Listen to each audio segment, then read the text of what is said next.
Roommates stopped contributing, so we left them nothing. This happened during my junior year of college. I, Claire, lived with 5 other women. I'll call them Abby, Brooke, Danny, Ella, and Fran.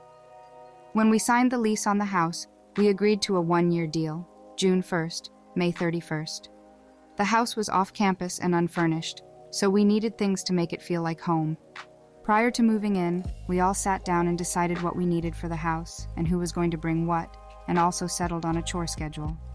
We also decided that we'd have a household supply fund set up so we could buy things we all would use like toilet paper, paper towels, dish detergent, and laundry detergent. As it turns out, Danny, Ella, Francesca, and I brought most of the stuff we needed like a couch, small dining table, dishes, silverware, drinking glasses, cookware, food storage containers, etc. Things went pretty well during fall semester. Shortly after that, however, things started to decline. Abby's boyfriend Andy basically moved in with us, and the two of them started acting like they owned the place. Left a dirty dish in the sink? They'd leave a passive-aggressive note about how rude it was to do that. Come home after the library closed at midnight? Abby and Andy went to bed at 10, and if you woke them up, there was hell to pay. Pretty soon, Brooke and her boyfriend Brad were acting in much the same way. By early February, it was clear to Danny, Ella, Fran, and me that we did not want to live with Abby and Brooke another year. The 4 of us found a different off-campus place and signed a lease. We let Abby and Brooke know, and from then on, the 2 of them, plus their boyfriends, went from partial jerks to complete jerks. They'd do things like stop the clothes washer mid-wash, take our clothes out, dump them on the floor, and start their own laundry. They'd use up all the hot water by taking super long showers. They'd write return to sender on our mail. They destroyed flowers our boyfriends sent or brought to us. They refused packages. They stopped contributing to the shared supply fund and stopped doing chores. About a week before Memorial Day, Ella got a call from the landlord on our new place saying the previous tenants had moved out and we could move in early if we'd like at no charge. Danny, Ella, Fran, and I discussed it and decided to get out of our current house ASAP, but didn't tell Abby and Brooke of our plans.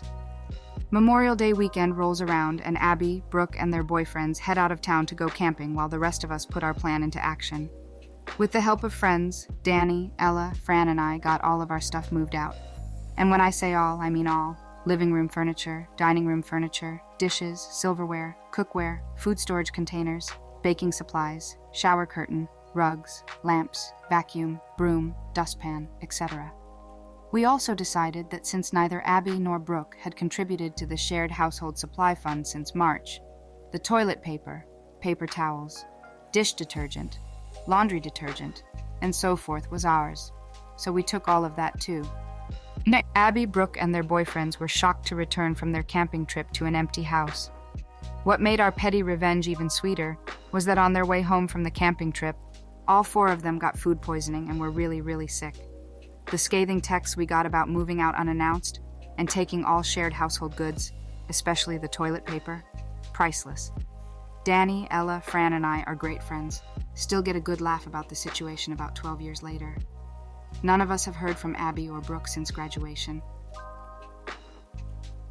Don't assume others don't speak Spanish. So, I'm a bridal stylist. I help people find their wedding gown.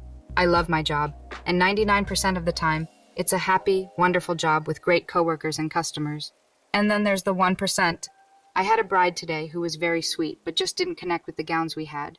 That's okay. It happens sometimes. She was fine. But her mom, and somehow it's always the mom or the aunt, was decidedly not happy and decided to shit-talk me in Spanish the whole time. Does this woman know what she's doing? She's pulling nothing but ugly gowns. Said gowns were selected by the bride.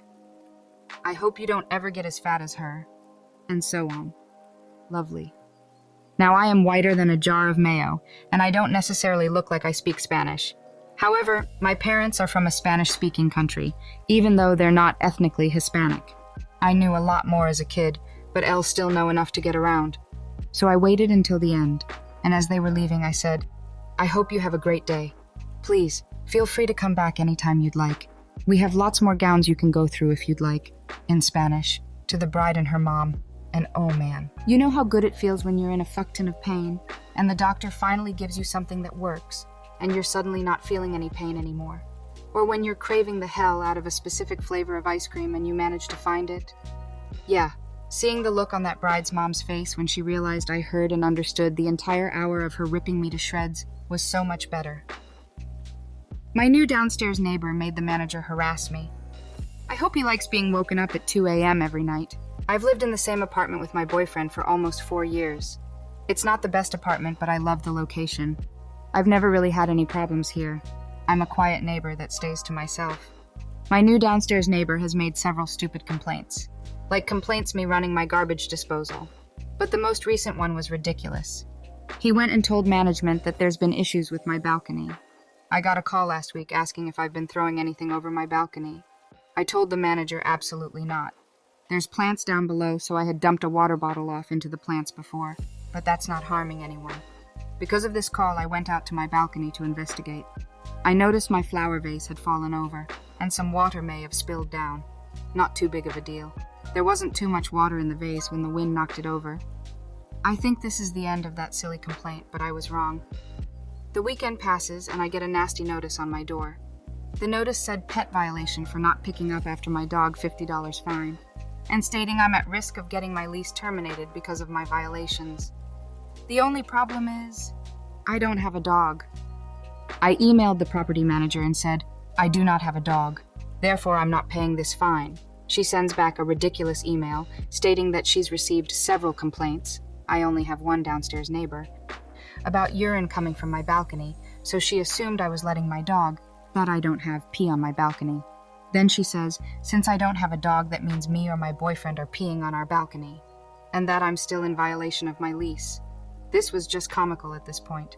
My boyfriend and I have never done this. We've never had any complaints in our 4 years here. It just so happens as soon as I got a new downstairs neighbor, the complaints came rolling in. Here's where the petty revenge kicks in. I work night shift, so I don't go to bed until around 6 a.m. Every morning around 6 a.m., I hear my new neighbor leaving for work. My boyfriend and I decided to incorporate a new 2 a.m. workout when I get home from work, consisting of jumping jacks, running in place, and all sorts of fun stuff, just for my lovely downstairs neighbor. I've informed the leasing office that I won't be renewing my lease in December due to this. The next 3 months for my new neighbor is going to be hell. I hope he enjoys it.